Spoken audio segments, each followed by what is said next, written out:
when I get begin.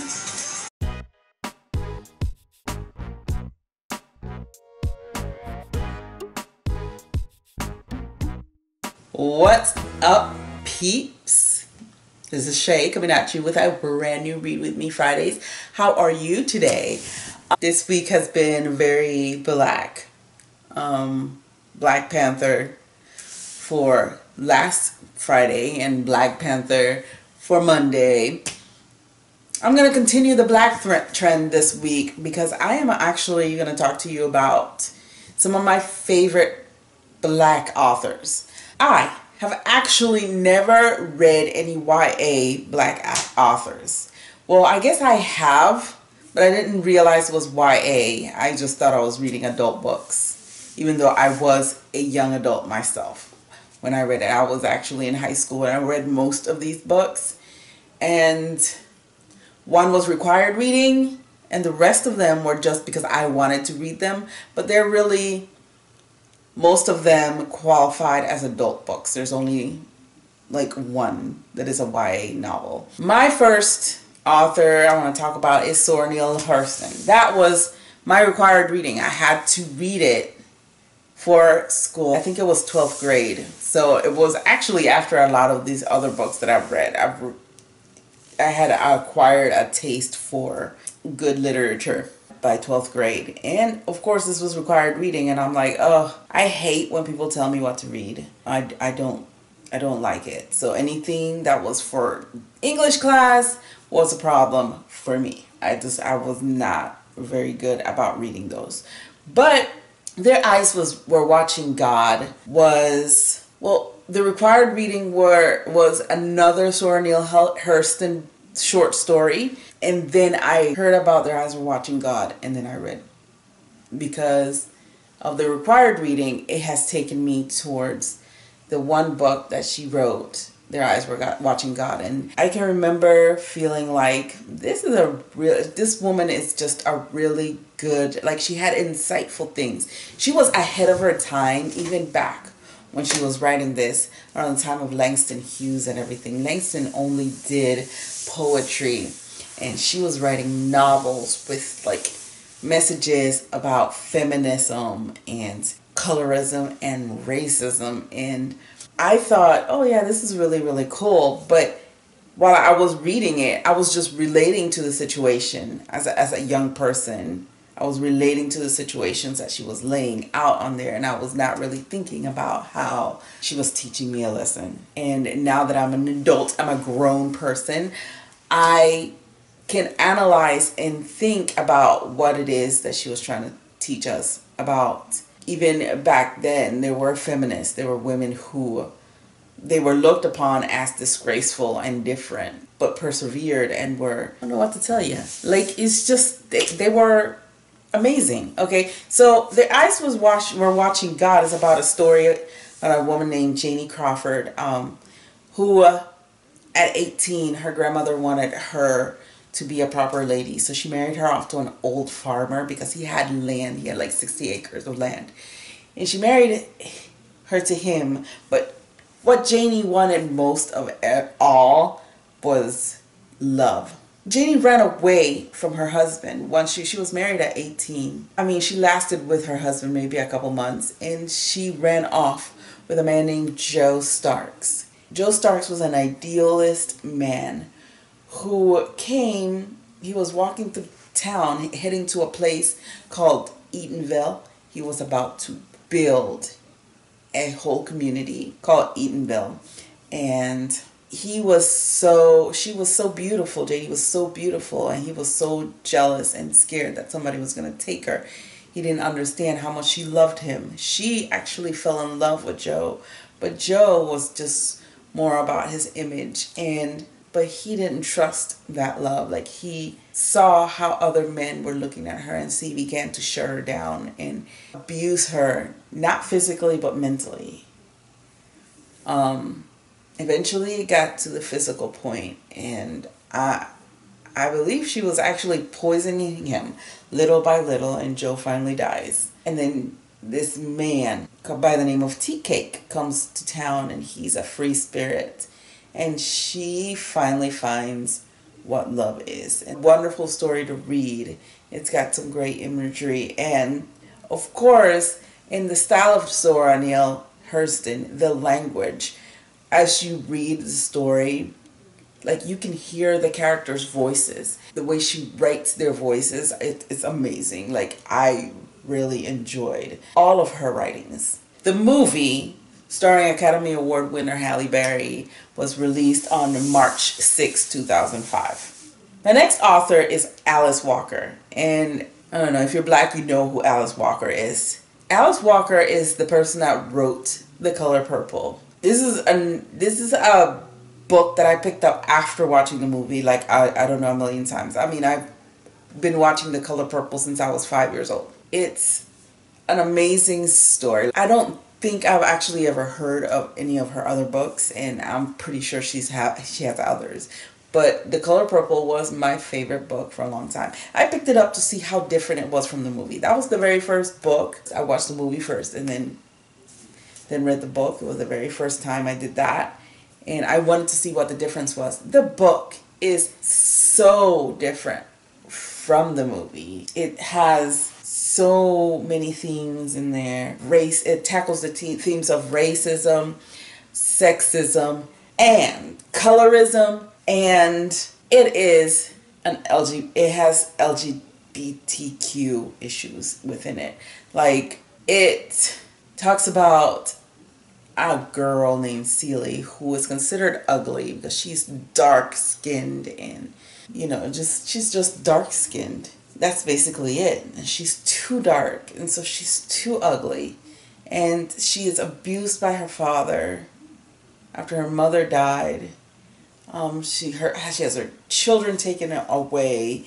She is married off to an awful man who abused her physically and basically raped her nightly because she was not able to enjoy being with a man physically because she was, in fact, not intimate. So another woman came along who was a lover of her husband. And she was so happy when she came along because Mr. would leave her alone. Shug then became her lover. Shug was her soulmate. And Shug was the only one to show her exactly who she was. She was, in fact, a lesbian. That's basically what it was. That's not what you see in the movie. They don't even tackle that issue, but they do tackle the issue about racism and colorism and the fact that this woman was separated from her family and isolated from the people she loved all her life. And finally finding out that yes, her family loved her. Her sister, in fact, loved her and thought about her and cared for her and wrote her all the time, and she did exactly as promised, but she never knew that her sister even bothered with her. But it's such an intricate, beautiful story. It's beautiful to watch. It's even more beautiful to read because then you understand all of what is Celie. Yeah, that was my first book that I read with LGBT issues in it. I didn't even realize that's what it was. And I was like, oh, she was okay. And that was very forward thinking and ahead of its time as it was. The next author I have to say is Alex Haley. Alex Haley made me want to write. This is another book that I picked up after watching the movie because I knew that the movie couldn't possibly have the whole history. So after having read The Color Purple, I realized there's got to be more. So I've trained myself to be able to read something after I've seen the movie, even though I suggest you read the books before you watch movies because it just makes it so much better. But I read Roots while I was in 11th grade, and then again in 12th grade, and then again like 2 years into college because I just love it that much. I really liked Roots. I liked reading the chronicles of his family, of Alex Haley's family, told in a fictional way. And it inspired me to want to write the story of my family. And maybe one day I will do so, because we've got an incredible story. It just made me want to be a writer. Roots made me want to be Alex Haley. And the sequel, Queen, that he wrote with another author, I don't even remember the other author, because Alex died in the middle of writing Queen. The story of Queen was so messed up. You get a lot of historical snippets of what was happening back then, and you get a little history lesson and a lot of fiction and imagined family history that spans 3 generations, and it's amazing. Everybody should have that kind of connection to their roots. And so as a Black people, we don't get to have a lot of connections. Like, he was lucky because his great-great-grandfather was like, I need to tell you my story, and you're going to tell your babies this story, and you're going to tell this, because it is such a story. It's so well told. It's so well passed down that he was able to even piece his history together. He's so lucky, because a lot of us can't do that. And so Roots came out 40 years ago, 1977, 41 years, 1976 actually. I was not even thought of when that movie came out. And it was a TV miniseries. And then Queen, 96, 97, something like that. And then the next one is April Sinclair. April Sinclair is actually one of my Facebook friends, and we've had quite a few conversations, deep conversations on Facebook. I admire her greatly, and she's a very cool woman. She's funny and sunny, and she's a positive presence online, and I really truly appreciate her every time I do. Like, I was so surprised when she even accepted my friend's request, and then the fact that we actually connect and have a conversation. She has a very big community on Facebook, and that's really, really cool. April Sinclair wrote Coffee Will Make You Black, which is the second LGBT book I've ever read. I picked that up because it was just lying around. Coffee will make you black. What? So I was like, okay, that's just weird. And I started reading, and it's a story about a girl named Stevie Stephenson, or she grew up in the south side of Chicago around the civil rights movement era, and she was just learning about herself and about colorism and about being a woman in the 70s, and learning that black was beautiful. It was around that time when the Black Power and Black is Beautiful movement was happening, and learning that her dark self, her coffee color, was something that, yes, it could be desirable because she was beautiful, and learning about her sexuality, being sexually fluid, as you may say, maybe not outright bisexual, but just able to just go with the flow. It was a time where April grew up. April grew up in the 60s, 70s, and she's in her 60s now, and she recalls a time when it was just more the love was just more free-flowing. And that's basically the depiction that she shows on Coffee Will Make You Black. And I also read the sequel, which is I Ain't Gonna Be the Same Fool Twice, but I don't actually remember it as much as Coffee Will Make You Black, because I read that one. I devoured that book.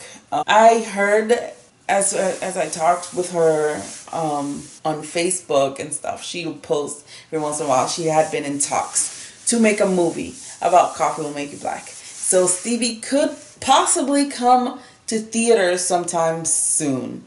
And that's really cool. The next author is Eric Jerome Dickey. Okay, this dude is prolific to no end. I discovered him off the book Sister Sister, which was, I think, 1996. that's when his book came out. But I read it sometime 2002 or so, and then I just kept picking up books. And what happened, as I picked up his books, I realized, oh my gosh, all of these books are in the same universe. They all connect. So I'm like, this is awesome. I could find out about different characters that I learned from one book in other books. And I just kept picking up his books and reading them until they got disconnected from each other and he went on to different series and stuff. I kind of missed the connection. But I really, really enjoyed reading his perspective, and as how he writes women is so accurate. Like, he is inside this woman's brains. And I guess that goes to show you that men and women aren't really that different. I hardly ever pick up books written by men because I like a female protagonist, because I like to see myself in pages. So when this man is writing a story about a female protagonist and she is just like me, it just makes me want to read more. And so yeah, his books are definitely adult, not YA. And yeah, so like I started with Sister, and then I moved to Friends and Lovers, and they all connect. One character from one and the other, and it was like a game to find which characters connected to where and how do I know them, and just great fun. Is all the authors I have for you today. Of course, there are so many others like Terry McMillan and countless others. I just named a few, the ones that I've read and I've read often, and that I remember, like, as part of what makes me a writer. If you want to hear about more authors and more books like this, hit the subscribe button down below and hit that notification bell, because I post every Monday, Wednesday, and Read With Me Fridays. Also, hit me the thumbs up, because if you like it, why not? Every time you hit that thumbs up, it shares it with your friends. And if you know that your friends would love to know a little bit more about Black authors, why wouldn't you share with your friends? If you don't share, it's kind of selfish. Also, leave me a comment down below of any other Black authors that you know. Like, what are your favorite books by Black authors? So that is all. I will see you again next Friday with more. And again, I'll see you on Monday with my vlog. So until next time, much love. Bye.